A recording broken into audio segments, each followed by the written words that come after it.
Welcome, and thank you for being here tonight. You have found a quiet place to rest, and that is all you need right now. There is nothing to do, and nowhere to be, and nothing that requires your attention except this voice, and this story, and the slow, steady rhythm of your own breathing. Tonight, we are going to spend a day together, a very long, very slow, very ordinary day. The kind of day that most people who have ever lived on this earth experienced in one form or another for most of human history. A simple day, a day of quiet work and simple food and the unhurried rhythm of a life lived close to the ground, close to the seasons, close to the small details of the natural world. You are a peasant farmer in medieval England. The year is somewhere around 1250. The world you live in is very different from the one you know in your waking life, and yet in the most important ways, it is also very familiar. You get up in the morning, you do the work that needs doing, you eat when you can, you rest when the day allows it, and at the end of the day, when the light has gone and the fire has burned low, you lie down and you sleep. That is what we are going to do tonight. We are going to live that day slowly and quietly from beginning to end. And somewhere along the way, if the story is doing its work, you will find that your eyes are growing heavy and your breathing is growing slow, and the day we are living together is fading gently into the soft darkness of sleep. So let yourself settle now. Let your body grow a little heavier. Let your shoulders drop. Let your hands rest open and easy wherever they are lying, and let us begin. You are asleep. The world outside is still completely dark when you begin to surface from sleep. Not awake yet, not quite, just beginning to rise very slowly toward the surface, the way a leaf rises through deep water, turning gently, unhurried. The darkness around you is absolute. There is no light anywhere in the room. The fire has burned down through the night to a small cluster of orange embers that glow very faintly in the center of the hearth, and in the light of those embers you can see almost nothing, just shapes. The low ceiling of the roof beams above you, the dark mass of the wall at the side of the room, the humped shapes of your family nearby, still sleeping, their breathing slow and regular and quiet. You don't open your eyes yet. There is no need to. The sounds of the world outside come to you first, before the light, before any need to move. You can hear the wind, a low, steady wind this morning, moving through the bare branches of the oak tree at the edge of the yard, making a soft, rustling sound that rises and falls like breathing. You can hear, somewhere further away, the sound of the cockerel, not quite crowing yet, just a preliminary sound, a low clucking that means the darkness is beginning to shift, that somewhere beyond the walls of your house, the sky is doing something, changing in some way that the animals can sense before you can. You lie still for a moment longer. The warmth of the sleeping place surrounds you. You are lying on a straw-stuffed sack on a low wooden platform, barely raised above the packed earth of the floor, and over you are two heavy woolen blankets, thick and scratchy, and smelling of lanolin and smoke, and the particular warm smell of your own body after a night's sleep. The weight of the blankets is comforting. It is a familiar weight. You have slept under these blankets every night of your life, or blankets very much like them, and their weight means warmth, means rest, means that the night has not yet fully ended. But the cockerel sounds again, and this time it is a little louder and a little more certain, and you know, without looking, without thinking very hard about it, that it is time, that the day is beginning whether you are ready for it or not, that the warmth of the sleeping place will have to wait until tonight. You open your eyes. The room is very dark. The embers in the hearth cast just enough light to see the shapes of things without being able to see the things themselves clearly. You lie there for just another moment, breathing. The air in the room is cold. You can feel it on your face, on the small strip of skin between your hairline and the edge of the blanket. The cold is not sharp this morning. It is a soft, settled cold, the kind that has been building through the night, that has made its way in through the gaps in the walls and down through the thatch above you and settled into the room like something permanent, not cruel, but present, real. You sit up slowly. The blankets fall away from your shoulders and the cold comes in around you immediately, and you move quickly through the cold, not rushing, but not lingering either, pulling on your outer tunic over the one you slept in, wrapping your feet in strips of cloth, pushing your feet into your leather shoes that are stiff and cold from sitting on the floor all night. The routine of dressing is so familiar that you barely think about it. Your hands know what to do. They have done this 10,000 times before. You cross to the hearth and kneel in front of it. The embers are still there, still alive, a cluster of orange and red that breathes very faintly when you blow on it gently. You blow again, soft and steady, and a small flame appears among the embers, pale and wavering, and you feed it carefully with the smallest pieces of wood, the dry shavings and splinters that you keep near the hearth for exactly this purpose, the kindling of the morning fire. The flame grows slowly. It is not in a hurry. It takes what it is given and uses it and asks for more, and you give it more, a slightly larger stick, and then another, and slowly the fire comes back to life, and the room begins, very gradually, to seem a little less dark. The sounds of the house change slightly as the fire grows. The crackling of the wood is the first sound of the day, the familiar sound that means warmth is coming, that the cold will be pushed back from this small space, that the day has truly begun. You sit beside the fire for a moment, with your hands extended toward the warmth, not thinking about anything in particular, just being present in this quiet moment before the rest of the household wakes. You can hear the animals on the other side of the dividing wall. The low house you live in is long enough that one end is given over to the animals through the winter months, a practical arrangement that means their body heat helps warm the living space and that they are safe from the cold and from whatever might come in the night. You can hear the steady, soft breathing of the ox, the occasional small movements of the pig, the rustling of the chickens on their roost. These sounds are completely familiar to you. They are as much a part of the morning as the fire and the cold and the slow awakening of your own body. Your wife stirs in the sleeping place behind you. You don't turn around. You stay by the fire and let the morning happen at its own pace, the way it always does, the way it always has. She rises without speaking and moves to the far corner of the room where the iron pot hangs on its hook over the place where the fire will reach it when you move the embers that direction. She begins measuring out oats from the sack. Her movements are slow and deliberate and quiet. There is nothing quick about any of this. The morning is not a time for quickness. It is a time for doing what needs to be done in the order it needs to be done, slowly and without hurrying. The oats go into the pot with water from the bucket you filled last evening from the well. The pot goes over the fire. The fire is asked to do a little more work, a little more wood added, the heat encouraged, and the room fills very gradually with the thin, slightly dusty smell of oats beginning to warm, beginning to soften, beginning to become the morning meal.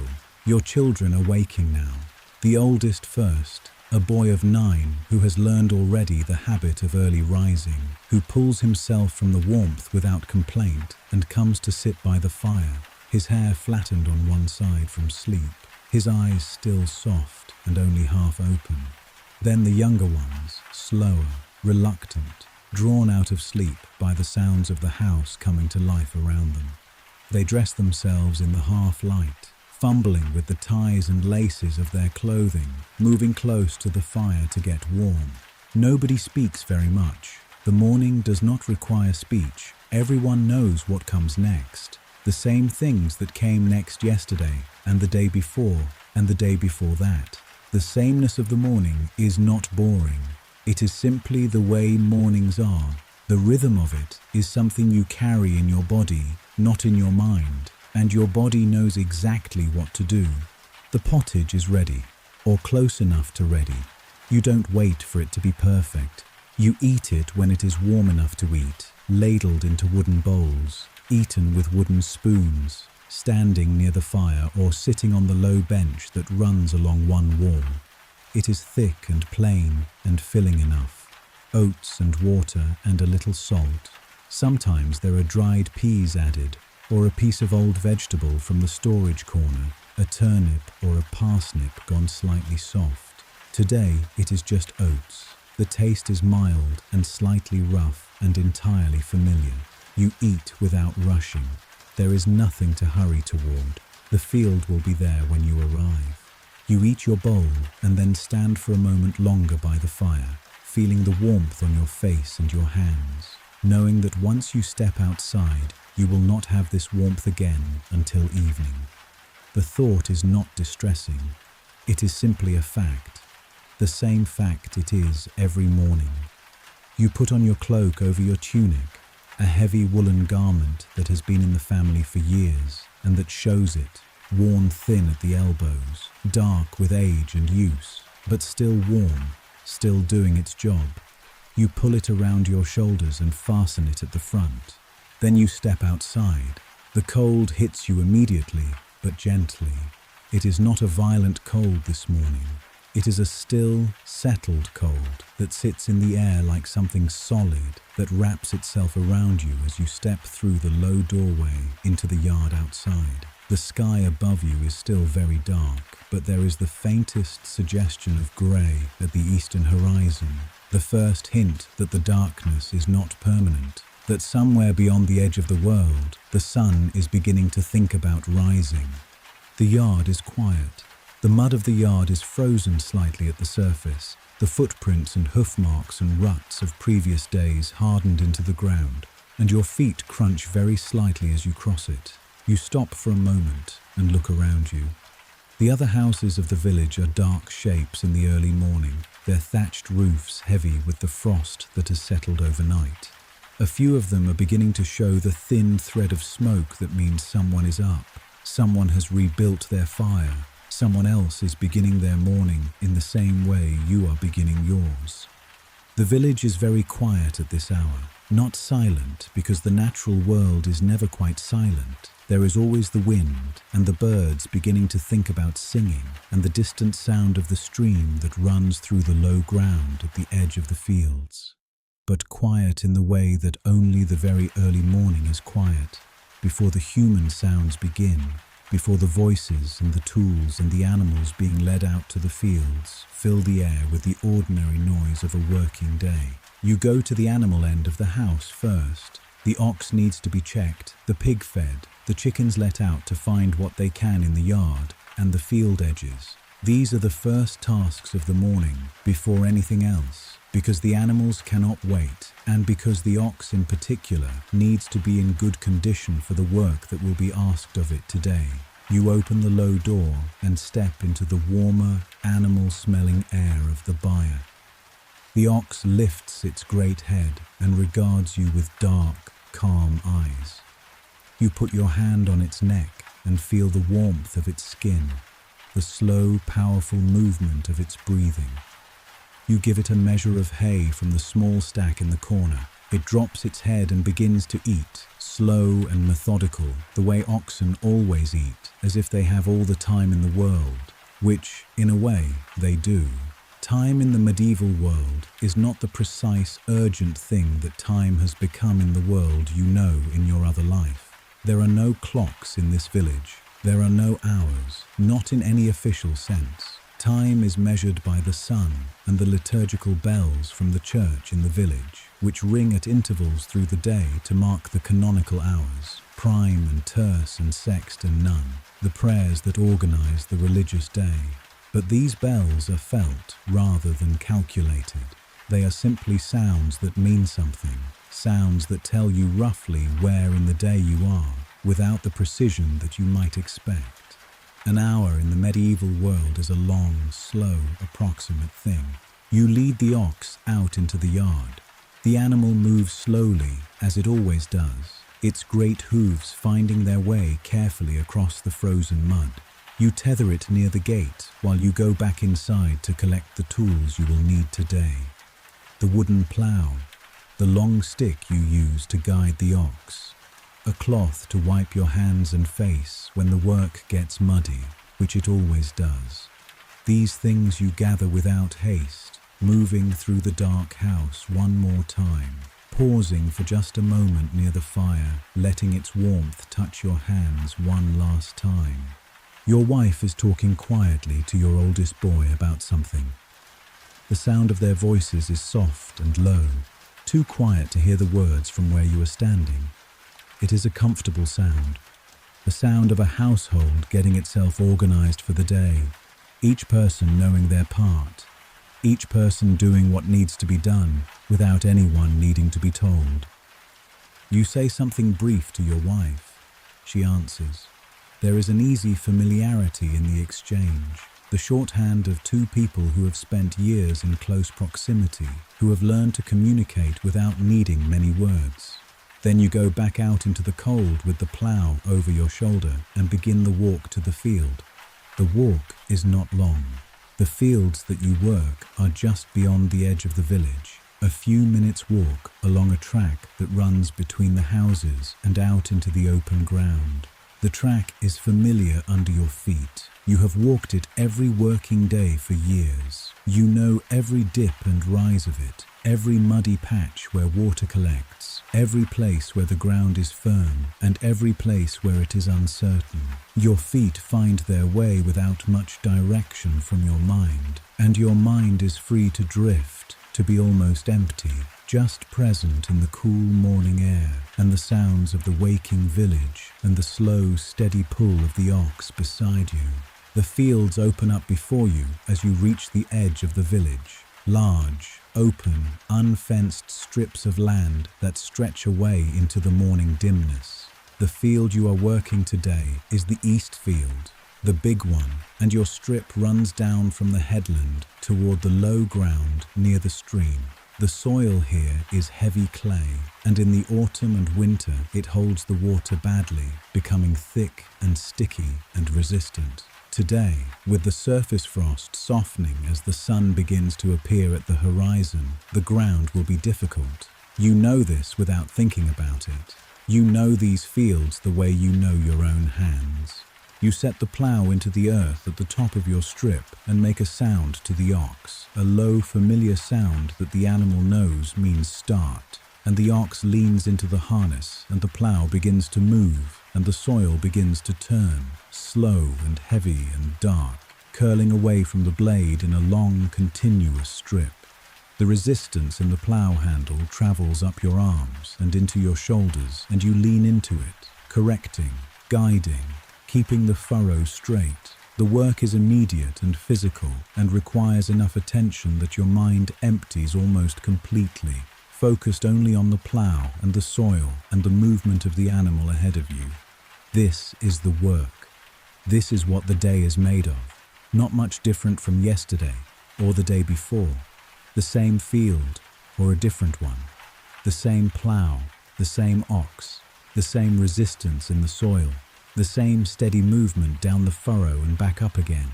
You reach the end of the strip and you turn the ox carefully on the headland, a slow, wide turn that the animal executes with the patience of long practice. And then you come back up the strip in the other direction, the fresh furrow beside the one you have just cut, the field slowly taking on the dark, turned texture of worked soil.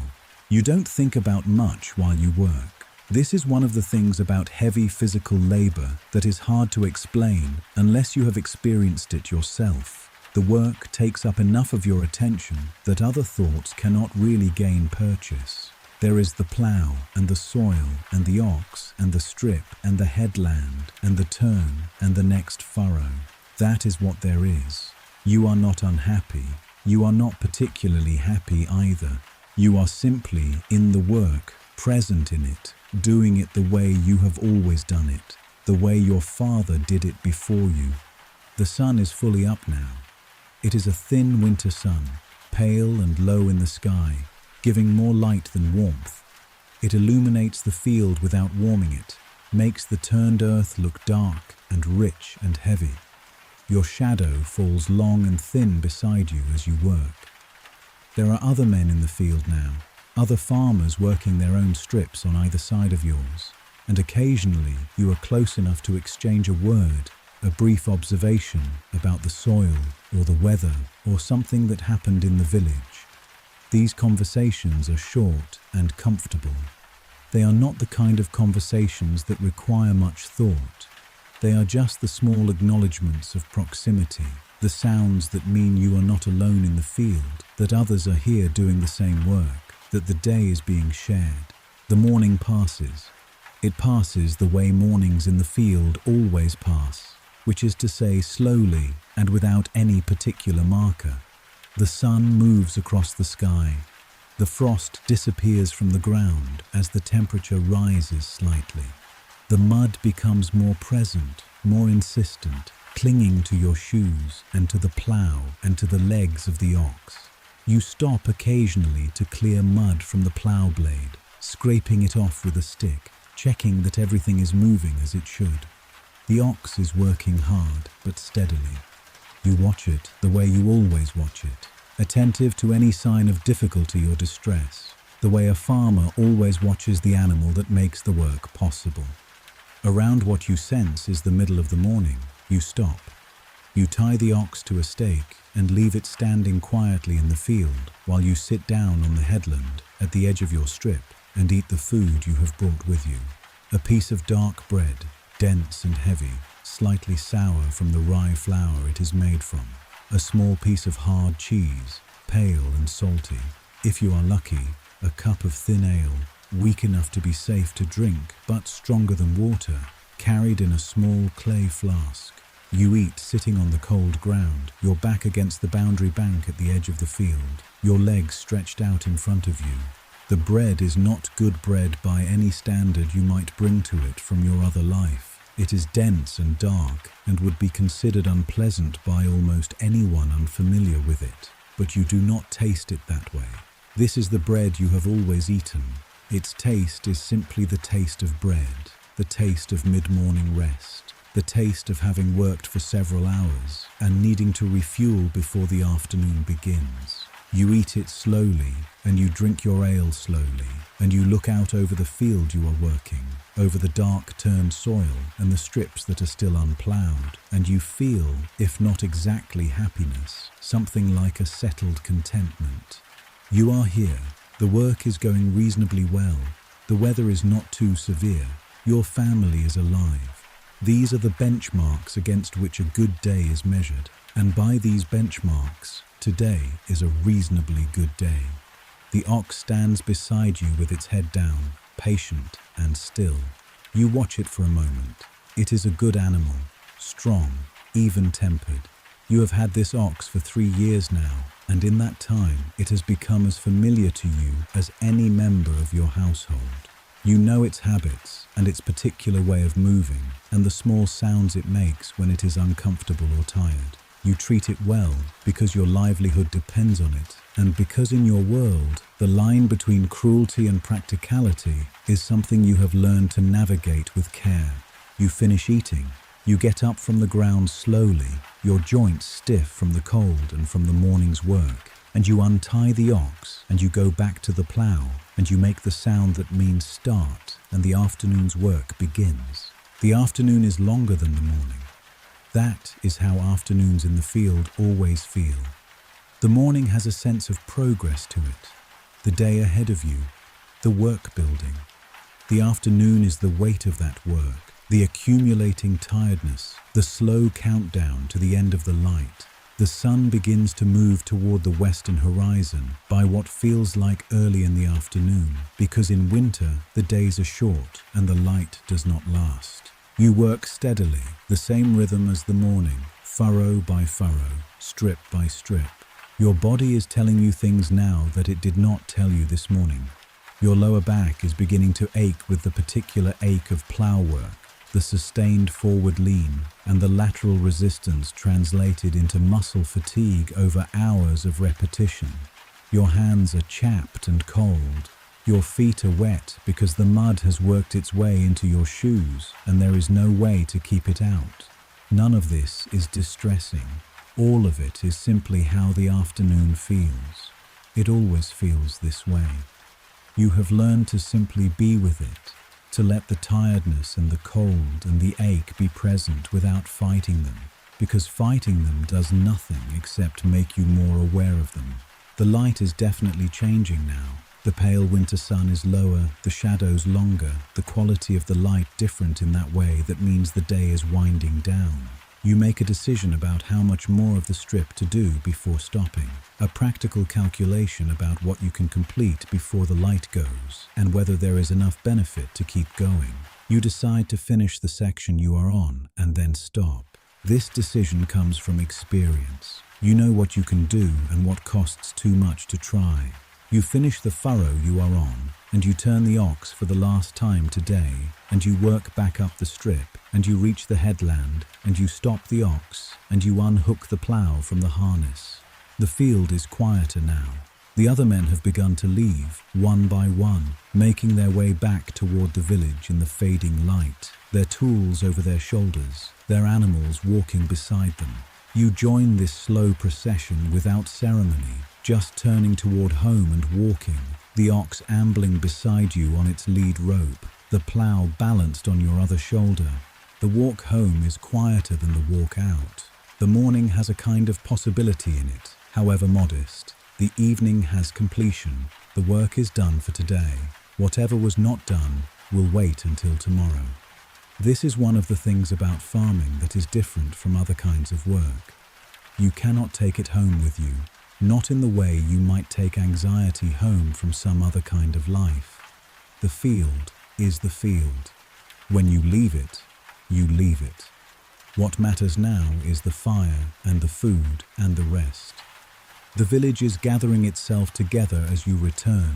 Other men coming in from other fields, women coming back from the well or from the small vegetable gardens at the edges of the houses. Children running back in from wherever they have spent the day. There is a small increase in the sounds of the village at this hour. Voices calling, animals being settled for the night, doors opening and closing. It is a comfortable sound, the sound of a community coming in from the cold, drawing together in the early evening the way communities always have. You put the ox back in its place in the byre and check it over quickly. Give it hay and water. Run your hand along its flank to check for any problem. It is fine. It is tired, the same way you are tired, but fine. You hang up the plough in the corner where it always lives, and then you go back through the low doorway into the house. The house is warm. Warmer than outside, warmer than the field, warmer than anywhere else you have been today. The fire has been kept going by your wife throughout the day, fed with careful attention to make the fuel last. And the room is filled with its heat and its flickering light and the smell of something cooking in the pot. The children are inside, the younger ones already quiet and beginning to droop towards sleep. The older boy sitting near the fire with a piece of wood. He is carving into something, a slow and patient occupation that seems to require very little of him. Your wife looks up when you come in. She says something. You answer. There is a brief exchange about the day, about the field, about something that happened while you were gone, a small domestic detail that matters in the ordinary running of the household. Then she goes back to what she was doing, and you go to the fire and stand near it for a few minutes, letting the warmth back into your hands and your face and your back. The supper is pottage again. It is almost always pottage in the evening. The same pot that has been on the fire all day, the same mixture of grain and water and whatever could be added to it. Today perhaps a few dried beans that have softened slowly over the hours, a little of the precious salt from the clay pot on the shelf, a smear of fat from the small supply they keep for cooking.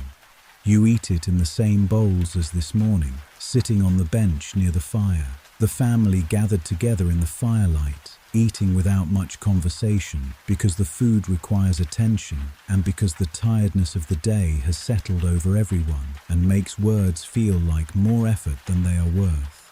The bread that goes with the pottage is the same bread as this morning. Dark rye bread, dense and solid, torn into pieces and used to scoop up the pottage from the bowl, or simply eaten on its own. You eat slowly. The warmth of the food spreads through you, meeting the warmth from the fire, and the combination of the two things begins to work on the tiredness in your body in a way that makes it something approaching pleasant. The hard edges of the afternoon begin to soften.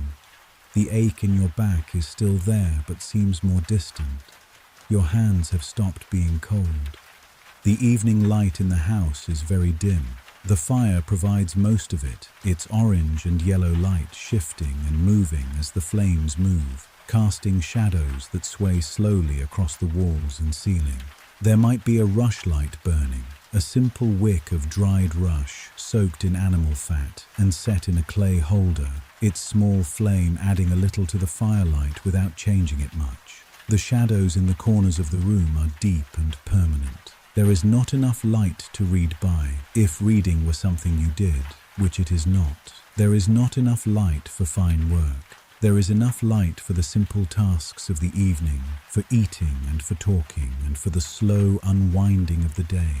Your wife sits near the fire with a spindle, her fingers moving in the familiar rhythm of spinning, drawing the wool fiber into thread, the spindle dropping and turning at the end of the growing thread. You have watched her do this thousands of times. The movement of her hands is automatic, practiced, a motion that requires no more conscious attention than walking. She can spin and talk at the same time, or spin and listen, or spin and think about something else entirely. The thread is necessary. Everything in the house that is made of cloth comes from thread that someone in the household has spun, and the thread must always be made, always accumulating, always ready to become cloth when there is time for weaving. The children begin to settle. The youngest is already asleep, curled in a blanket in the corner, not quite on the sleeping platform yet, just where they sat down and drifted off. The middle ones are leaning against the wall, their eyes heavy, their breathing slowing. Your oldest boy puts down his carving and stretches and looks into the fire for a moment with the particular look of someone who is very tired but not quite ready to admit it. You talk quietly, you and your wife. Small things. What needs to be done tomorrow?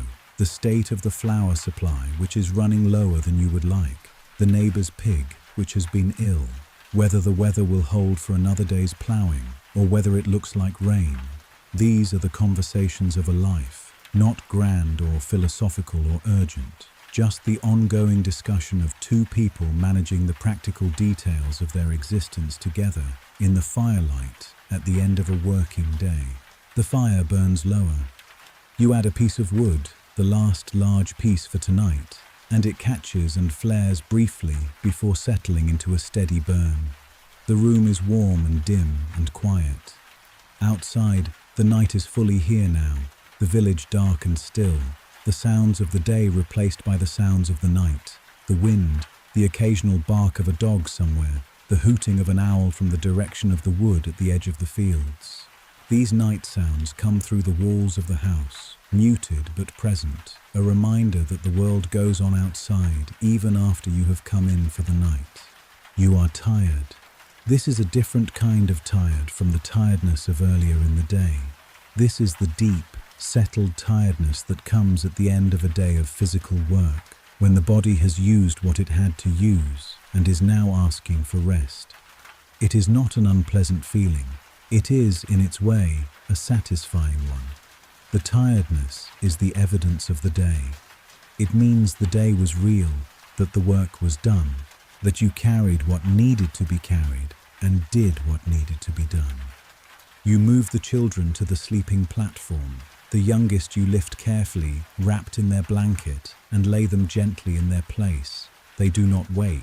The middle ones go of their own accord, slow and compliant, climbing into the warmth of the sleeping place and pulling the blankets around themselves without being asked twice.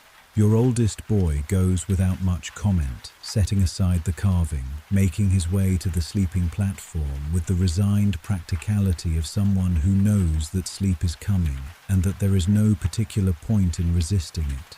You sit by the fire a little longer, you and your wife. The house is quiet now with the children asleep.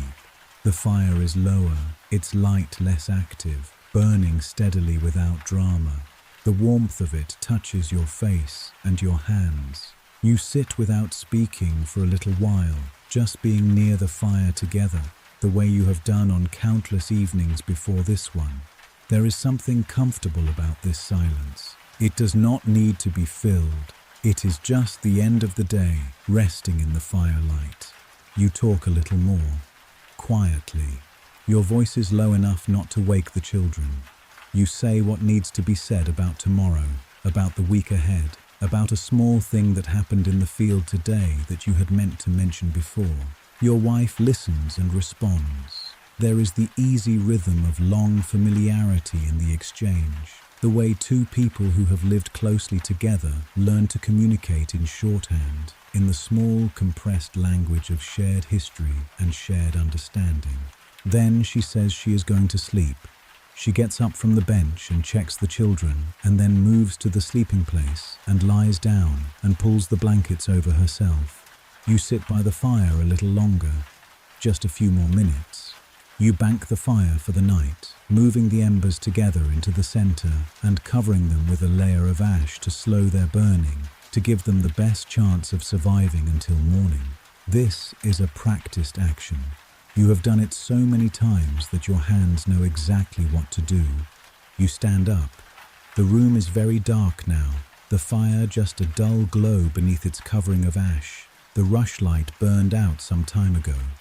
You move through the darkness by memory, knowing where everything is, knowing the exact path from the hearth to the sleeping platform, knowing where to put your feet to avoid the things on the floor. You take off your shoes and set them by the wall. You keep your outer tunic on for warmth.